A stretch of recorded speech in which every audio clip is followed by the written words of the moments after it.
Bila ambil pakej dengan kami, pertama sekali kita akan menginap di Asia Camp Resort. Kawasan tenang, bilik luas, pemandangan pun sangat cantik. Ini satu-satunya resort yang ada jabatan gantung yang di sebelahnya ada pemandangan Sungai Tembeling. Setiap kali buka pintu bilik, inilah pemandangan kita pada setiap pagi. Seterusnya, kita beramai-ramai bersama anak-anak masuk ke hutan pada waktu malam.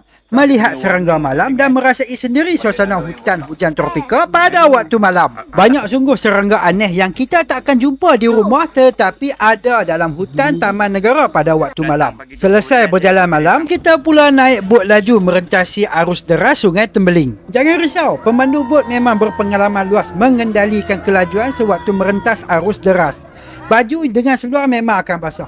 Yang penting, underline kita sentiasa teruja melihat aksi kejar mengejar bot laju. Selesai dengan bot laju, Dulu aku tak panggil sayang, sekarang kau hanya macam jadi itulah salah satu artis yang kita akan jumpa dalam sesi lawatan seterusnya di perkampungan orang asli Taman Negara Pahang. Kalau rasa nak dengar ngauman harimau Malaya, kita juga ada trip masuk dan tidur dalam gua. Kalau nasib tak baik, kita seorang sahaja rakyat Malaysia, lain-lain datang dari negara berkulit putih. Nak cerita tentang tarikan di Taman Negara Pahang ini begitu banyak. Jadi apa kata datang sendiri dan rasai semua pengalaman ini. Rugi tau kalau tak datang cuba. Untuk pakej-pakej menarik, lawati laman web ini.